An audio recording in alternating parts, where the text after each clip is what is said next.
Okay, सर्वजण इकडे लक्ष द्या. आपण आता मला वाटतं योगिता ताईंनी आपल्याला किती, एक मिनिट, 729. 729. एक मिनिट. ओके, योगिता ताईंनी आपल्याला आता 729 हा अंक दिला होता.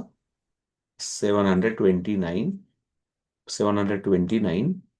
आणि म्हणून 3 अंकी संख्या आली म्हणून काही प्रॉब्लेम नाही. इकडे लक्ष द्या. पुन्हा परत आपण 2 हाऊसेस रिझर्वेशन केले बॅक साईडचे, म्हणजे युनिट प्लेस आणि 10 प्लेस. 100 प्लेस एकच होता म्हणून एकच अंक आला. या 7ला विचारायचं, प्लीज इकडे लक्ष द्या. 7ला विचारायचं, 7 तू कुठल्या नंबरच्या आतमध्ये, तर तो काय सांगेल, प्लीज इकडे लक्ष द्या. इकडे लक्ष द्या. 2 चा स्क्वेअर 4 होतो, 3 चा स्क्वेअर काय होतो, 9 होतो. इथपर्यंत तर सर्वांना क्लिअर झालं. आणि म्हणून या 2 आणि 3 मध्ये मधल्या स्क्वेअरच्या नंबर मधला तो नंबर आला, म्हणून पहिलं आन्सर इज द 2. पहिलं आन्सर इज द 2. काही डाऊट नाही. पहिला आन्सर 2. क्लिअर आहे की नाही सर्वांना? कारण 4 आणि 9च्या मध्ये आला हा 7. 7 मध्ये आला म्हणून पहिला आन्सर 2. आता दुसऱ्या आन्सर बद्दल आपल्याला बोलायचं. इकडे लक्ष द्या. सिंपल, मनातल्या मनात विचार करा की या 2 ला एकाधिकेनं पूर्वेना केलं तर याचं काय उत्तर आलं, 6 आला. म्हणून याच्या डोक्यावर जस्ट ॲरो करून द्या. ॲरो करून द्या. म्हणजे यातला जो एकाधिकेनं पूर्वेना केला तो 6 आला. 6 पेक्षा हा 7 मोठा आहे. लक्ष द्या, 6 पेक्षा हा 7 मोठा आहे. म्हणून 9 ची पॉसिबिलिटीज कोणाकोणाची असते, 3 आणि 7 ची असते. जर 7 मोठा आहे तर उत्तर 7 आलं इथं. पुन्हा परत बघा, 9 आला इथं 7, म्हणजे 3 आणि 7 ची पॉसिबिलिटीज आहे. 3 आणि 7 ची पॉसिबिलिटीज आहे, कारण 3 चा 9 असतो आणि पुन्हा परत 7 ला पण काय असतो, 49 असतो. शेवटी 9 असतो, 9 असतो इथं, 9 असतो. आणि म्हणून 3 किंवा 7 पैकी हा अंक मोठा आला. हा 7 अंक मोठा आला. 2 मल्टिप्लाय 3 केला, 6 झाला. एकाधिकेनं पूर्वेना काय झालं, 6 झाला. आणि या 6 पेक्षा हा 7 मोठा निघाला. मोठा निघाला. म्हणून या दोघांपैकी आपण कुठला अंक घेतला, मोठा अंक घेतला. कुठला अंक घेतला, मोठा अंक घेतला. म्हणून 27 झाला. तर याचं नवशेष करेक्ट आहे का, बघून घेऊ आपण. या दोन्ही अंकांचा नवशेष 9 आहे. 9 आहे. 9 आहे. किती काही केलं तुम्ही बघा. 7 आणि 2 9 झाले. पुन्हा परत 9चा स्क्वेअर केला, 9चा स्क्वेअर केला, 81 झालं. पुन्हा परत 81चं आन्सर काय आलं, 9 आलं. 9 आलं म्हणजे 9 स्क्वेअर असतो. म्हणून प्लीज इकडे लक्ष द्या. या संख्येचा आपण नवशेष आपण चेक करूया. या नवशेषचा जर आपण चेक केला की 7 अन् 2 9, 9 9 18, आणि 18च आपण पुन्हा परत आपण जर यांना एकत्र आणलं, this is also 9. This is also 9. म्हणून हा नवशेष आणि हा नवशेष मॅच झाला. म्हणून आपलं हे आन्सर पण करेक्ट आहे आणि हे आन्सर पण करेक्ट आहे. Okay, so write down. समजलं असेल. 3 अंकी संख्या जरी असली तरी. ओके. तरी पण अजून आपण आता सध्या 99 पर्यंतच्या संख्यांचं घेतोय. पहिले क्लिअर करा. म्हणून यामध्ये लिहून घ्या वाटलं तर, आणि नंतर मग तुमची कसं असतंय ना, की आपली पण एक स्वतःची जशी-जशी आपण पात्रता वाढवतो, तसं-तसं आपण बिगर साइडला किंवा ॲडव्हान्स लेव्हलला जाऊ शकतो. पण मॅथेमॅटिकमध्ये सराव, मेहनत, एकाग्रता, मेहनत तो करना ही पडेगा गणेश सर. बरोबर आहे की नाही? मग गणेश सर, मेहनत केली तर अंक आपल्यासमोर बोलायला लागतील, अंक आपल्यासमोर डान्स करायला लागतील, अंक आपल्याला. आणि हे परत एकदा सांगतो, तुम्ही क्लास घ्या अगर नका घेऊ. पण गणिताचा अभ्यास करणं हे स्वयंछंदी काम आहे. एकाग्रतेचं काम आहे. खूप मुडी काम आहे. आणि ते मला वाटतं स्वतःच्या ब्रेनला आपल्याला ताजंतवानं ठेवण्यासाठी, फ्रेश ठेवण्यासाठी, किंवा आपण त्याला म्हणता येईल ना, की तरुण ठेवण्यासाठी गणिताचा अभ्यास केला पाहिजे. सो झालं असेल तर मी बाहेर येतो. पुन्हा परत काही डाऊट असतील तर ताईंशी बोलून पुन्हा परत स्क्रीनवर येतो. लिहून झालं असेल, मला वाटतं समजलं असेल तुम्हाला. आता तुम्हाला झालं असेल मला वाटतं. येऊ बाहेर? कोणीतरी परवानगी दिली तर बाहेर येतो मी. Yes sir. हं? Done sir. हो सर. आता इकडे लक्ष द्या. याच्यामध्ये एक छोटासा तुम्हाला एक असा एक मी मुद्दाम माझा ऑब्झर्वेशन सांगतो मी. परत एकदा इकडं लक्ष द्या. अ, ठीक आहे, मी माझं कौतुक करत नाहीये किंवा मी माझं फालतूक बुढाने करत आहे. कधी-कधी माझी धावपळ असते. कधी-कधी. आणि कधी-कधी फुल टाईमपास करतो मी. कारण मी पण कुठेतरी गेलो तर 2-2 तास गप्पांमध्ये एखाद्या ताई आल्या तर त्या त्या बोर होऊन जातात कधी-कधी. मी 1-1 तास गप्पा मारतो. मग मी म्हणतो मी फालतूक फुशारा का करतो, मी फार बिझी असं काही नाही. टाईमपास करतो मी कधी-कधी. स्पष्ट सांगतो. तर एखाद्या ताई आल्या तर मलाच वाटतं की इतक्या गप्पा माराव्या ते अर्ध्या तासापेक्षा. त्या ताईंना वाटतं की कधी जावं बाबा, हा का गप्पा मारतोय? एवढ्या गप्पा मारतो. जे फॅक्ट आहे ती फॅक्ट सांगतोय. म्हणून माझा वेळ वाया जातो. ओके ना. ती सवय झाली ना, बडबड, बडबड, बडबड करायची. कोणी आलं का बायको पण म्हणते, "किती बोलता हो?" ती ताई बोर झाली असेल. ती म्हटली असेल, "हा बाबा किती बडबड करत होता." होतं. आता तिने बी बिचारीने 25-30 वर्ष सहन केलंय, तर आता त्याला काय करणार? सांगण्याचा उद्देश असा, मी पण खूप रिकामा आहे, खूप टाईमपास करत असतो. आणि त्या टाईमपासमध्ये तरी मी प्रयत्न केला, की ड्युटीला जाण्याच्या आधी जसा वेळ भेटेल तसा 2-3 दिवस मी व्हिडिओ टाकण्याचा प्रयत्न केला. आणि गणेश सर मी परवाचा पण व्हिडिओ टाकला आणि तो व्हिडिओ मी रात्री 11 वाजता बघितला. रात्री 12 वाजता बघितला. किती ताईंनी बघितला होता?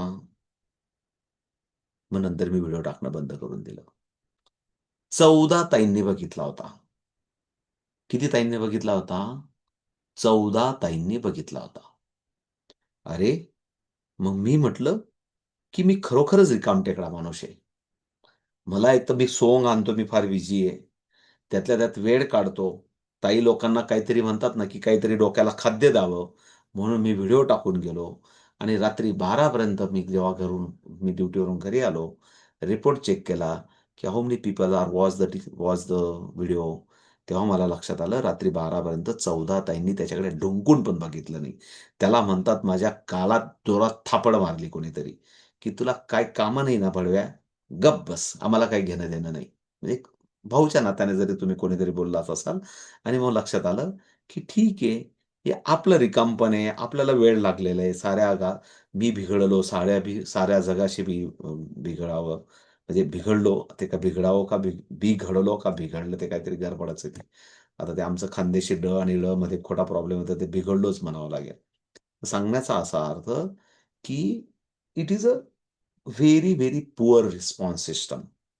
कारण कसं असतं नो प्रॉब्लेम. हा भंडारा आहे. हा भंडारा सुरू आहे.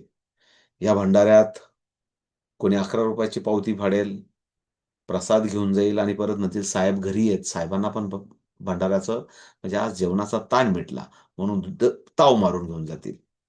किंवा काही म्हणतील, "नाही, नाही, भंडारा खाल्ला तर संध्याकाळपर्यंत सर्व ग्लास, ताट्या-वाट्या पुसून-पासून सर्व आवरून-बिवरून मगच घरी जाणार आणि परत रात्री 11 पर्यंत महाराजांचं कीर्तन ऐकून जाणार, चटाया उचलून जाणार आणि मग घरी जाणार."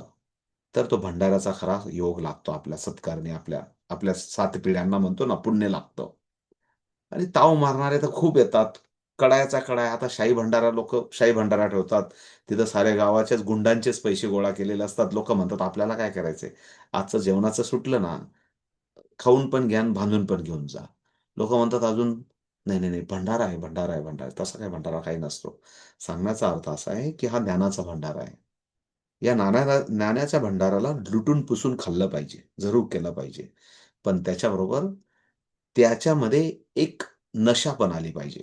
नशा आली पाहिजे मेहनतीची, नशा आली पाहिजे प्रॅक्टिसची, नशा आली पाहिजे शिकण्याची आणि शिकवण्याची. ही माझी रिक्वेस्ट आहे. तर मला जेव्हा ते 12-14 जणांनी बघितला होता आणि मग मी पण म्हटलं, "बापरे! Very good." आणि म्हणून मी नंतरचे 2 दिवस काही व्हिडिओ टाकले नाही.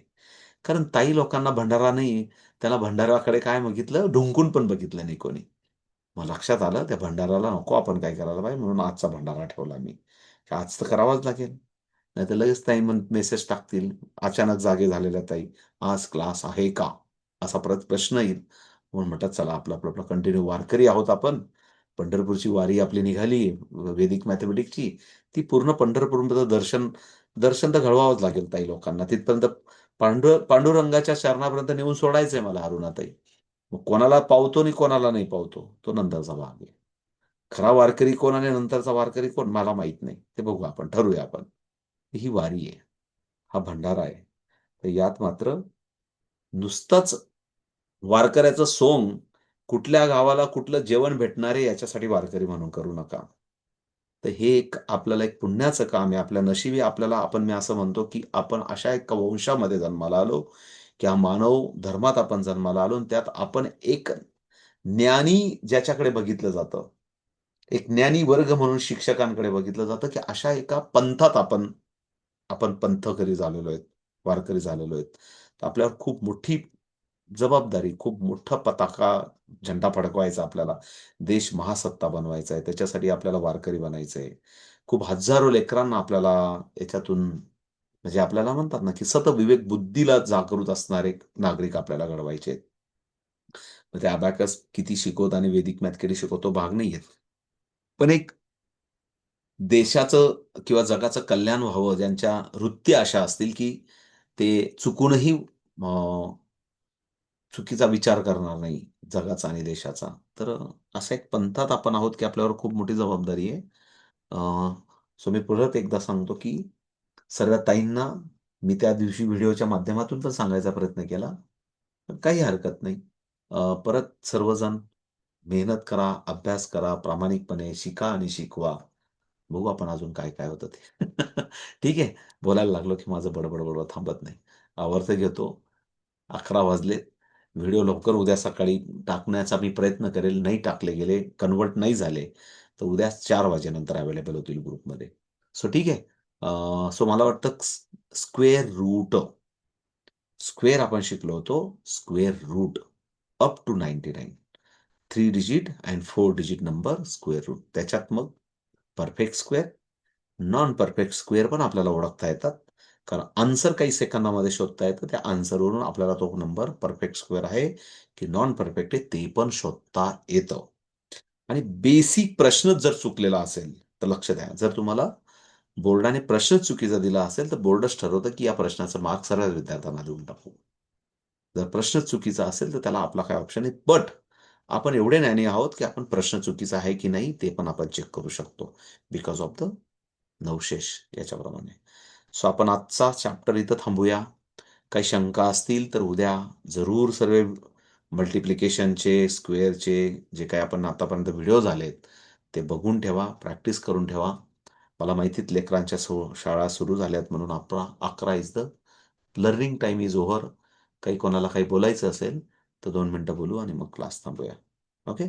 काही डाउट असेल, काही सूचना असेल, काही बोलायचं असेल, तर जरूर बोलूया आपण. सर बोला.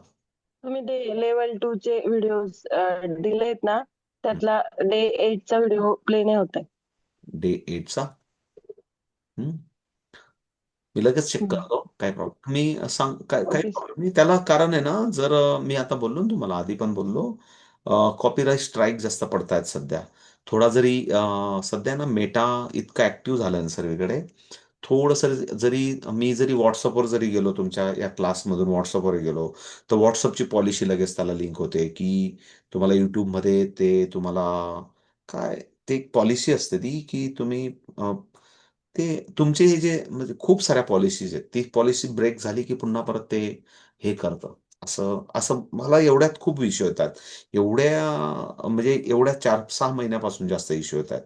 आणि ते ऑटोमॅटिक डिटेक्ट करतं ते. म्हणजे इव्हन आपलं 5 सेकंद जरी आपला काहीतरी एखादा सॉन्ग जरी आला ना त्याच्यामध्ये 5 सेकंदाच्या पुढे का 15 सेकंदाच्या पुढे असा काहीतरी रूल आहे. तो जरी अनवॉन्टेड काहीतरी आला, तरी तो तुम्हाला डिटेक्ट करून लगेच सांगतं, की ते कदाचित थांबवून ठेवतं ते. तसं काय असेल तर मग तेवढा पार्ट डिलीट करून पुन्हा परत तो मला तेवढा डिलीट करावा लागतो सॉन्ग. Okay sir. मी चेक करून घेतो, नो प्रॉब्लेम. 8वा दिवस जर चेक करा आणि सांगा मला परत, काही प्रॉब्लेम नाही. ओके? ठीक आहे. बघतो पण. असू शकतं. No doubt. अजून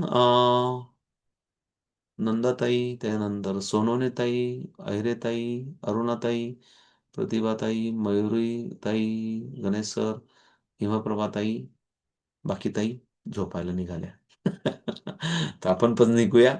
काही डाऊट असेल तर उद्या बोलूया क्लासमध्ये. ठीक आहे? चालेल? सर सर एक विचार बोला, सर बोला ना. आपला जो ऍप आहे त्याच्यात मुलांना ऍड करायचं होतं पण मग ते कसं करायचंय ते काही समजतच नाही. 1 तारखेनंतर सर्वांची पॉलिसी येईल. No no doubt. इकडे लक्ष द्या. काही प्रॉब्लेम नाही. अच्छा त्याच्याबद्दल मला उद्या आठवण तर करून द्या सुरुवातीलाच. चालेल. मी ट्रायल म्हणून 1-2 ताईंना दिलंय, पण ते ट्रायलमध्ये ठेवलंय त्याचं कारण आहे ना, आपल्याला काउंट कारण त्याला ती जी सेटिंग आहे ना, ती ऑन करून एकदा मग त्यात ॲड झाले ना मुलं, की मग ते 6 जो महिन्यासाठी पहिला app होता तो तसाच आहे का सर? नाही तो आपला मला तो पहिला चालू आहे का बंद आहे मला पण माहीत नाही. पण ते ना, ते सर पण खूप मग त्रास ते तसंच दिसतंय सगळं. चालू आहे का अजून? चालू आहे का? हां, ते तसंच दिसतंय. जो पहिला ऍप होता ना आपला पहिला ओपन केलेला, जे व्हिडिओज वगैरे टाकलेले होते, ते तसंच दिसतंय. नाही, नाही, नाही, नाही. मग नाही. म्हणलं तो तेच तुम्ही आहे की व्हिडिओचा ॲप नवीन म्हणताय तुम्ही? व्हिडिओचा ॲप म्हणताय का प्रॅक्टिस ॲप म्हणतायत? प्रॅक्टिस. हां. तुम्ही आता लिंक टाकली होती ना, मी तो डिलीट केला पहिला आणि परत नवीन ऍप ओपन केला. पण बरं. मग तो सेम आला तसंच. काय झाला? ती तुम्ही जी लिंक पाठवली होती ना ग्रुपला, ओके. त्याच्यावरती क्लिक करून तोच ऍप डाउनलोड केला, पण मग सेम तसाच आला तो काय तसं आलं सेम? ते सांगा ना. ऍप. ब्रेन ओपन ट्रेनचा ऍप ओपन नाही होते का? ओपन. ते पहिलेच व्हिडिओ दिसतात सगळे सुरुवातीचे. हां, मग दिसू द्या ना. मग तुम्ही दुसऱ्या बॅचेसमध्ये पण आहेत ना. तुम्हाला कुठल्या बॅचची व्हिडिओ पाहिजे? तुम्हाला कसल्या व्हिडिओची बॅच? तुम्हाला कसली व्हिडिओ पाहिजे? मला मुलं ऍड करायचे आहेत प्रॅक्टिस पेपर साठी, मुलांना त्याच्यामुळे मग ते अहो, कसे ऍड थांबा, थांबा. करायचे थांबा, ते आलं. मनीषाताई थांबा, थांबा. तुम्ही गलफत करता. हा, ते तो तुम्ही आता व्हिडिओ 1 तारखेनंतर अहो, करणार ऐका ना जरा आता. ऐका, ऐका. तुम्ही तुमचा मेजर फोकस पहिले क्लिअर करा. व्हिडिओ ॲप हा वेगळा पार्ट आहे. प्रॅक्टिस ॲप हा वेगळा पार्ट आहे. परत एकदा सांगतो. आहे. व्हिडिओ हा ॲप हा सबस्टिट्यूट प्रकार आहे, की ज्यांना क्लास करणं शक्य झालं नाही, त्यांना आपण तो देतो. म्हणून यावेळेस मी असं केलं, कोणाला अडचण नको. म्हणून सरळ YouTubeच्या ज्या लिंक आहेत, त्या फक्त त्या तुम्हालाच दिसतील, ज्यांना मी शेअर केल्यात ग्रुपमध्ये. त्या बाकीच्यांना नाही दिसू शकत. अशाच लिंक ॲपमध्ये असतात. त्याच्याऐवजी मी तुम्हाला ॲपच्या ऐवजी डायरेक्ट देऊन टाकलं मी तुम्हाला. लक्ष द्या पहिले. अच्छा. आता व्हिडिओचा ॲप हा वेगळा पार्ट आहे आणि तो मुलांना ॲड करण्याचा ॲप वेगळा आहे. तो वेगळा पार्ट आहे दोघं. अच्छा. जो आपण ₹90,000 भरला होता तो सरांचा, तो सर अजून मागे लागले. ते म्हणतात, "काही करून मला पैसे द्या." अजून तो नाही चालू आहे. तो तो सांग नाही चालू आहे तो. हां, तो चालू नाहीये. तर आपला एक नवीन ॲप आलेला आहे स्वतःचा त्याच्या रिलेटेड. ऐका स्वतःचा. मला तो वाटलं तो तुम्ही मोजून जो काही नवीन आलाय ना तोच आहे का काय? तो मग देतोय, तो 1 तारखेनंतर देतोय सगळ्यांना. त्याचा एक काउंटडाऊन होणार आहे. अच्छा. कारण आपला एक नवीन त्याला जेवढे मुलं आले, तेवढे मुलांचे ॲडमिशन आपल्याला नवीन संघटनेच्या रूलप्रमाणे जे काही आपले येणार आहे, ते सर्व तुम्हाला सांगेल, समजून सांगेल. मी पण वाट बघतोय, की एकदा मला तो आला माझ्याकडे कोड, की मला लगेच सर्व ड्राईव्ह करता येईल. कारण तिथं मात्र तो एक म्हणून काही गोष्टी आपल्याला मुलांचं पण ॲडमिशन आपल्याला संस्थेत दाखवायचे आहेत. तर आपली व्हॅलिड ऑडिट होणार आहे परत नेक्स्ट, की मुलांकडनं 10-20 जे काही आपण ₹30 घेणार आहेत, ते त्या अकाउंटमध्ये दाखवावे लागणार आहेत. असे खूप वेगवेगळे प्रकार आपण करतोय सर्व. कारण मी मी आता आधी बोललो ना, मग आपण 4 प्रकारचे सर्टिफिकेशन घेतोय. होत्या का तुम्ही सुरुवातीला? हो, होत्या का होते ना लक्षात? हां, पहिल्यापासून. हां. तर मग आहे ते ना. त्याच्याच हां. काय-काय सांगितलं मी? आता जाऊ द्या, मी विचारत नाही तुम्हाला. पण बोलू आपण पुन्हा. पण तुम्ही इकडे ऐकलं आणि इकडे विसरून गेले वाटतं. प्रत्येक गोष्ट वेगवेगळी नाही विसरले मी. हां. तर सांगतो मी. परत उद्या परवा सांगेन. काही काळजी नका करू. आलं की मीच आठवण करून देईन. आणि मी मेसेज जेव्हा टाकतो ना, तर एकदम डिटेलमध्ये टाकेल. काही काळजी नका करू, की हे 1, 2, 3, 4, 5 सर्व टाकेल. फक्त ते समजून वाचा. तुम्ही फक्त अशी नजर फिरवली तर मग गडबड होऊन जाते नंतर. ओके. चलो बाय-बाय. नाही भेटूया चालू आपण आहे. पुन्हा परत उद्या. काही डाऊट असला तर जरूर बोलू आपण. ओके. चलो. बाय-बाय. चालू.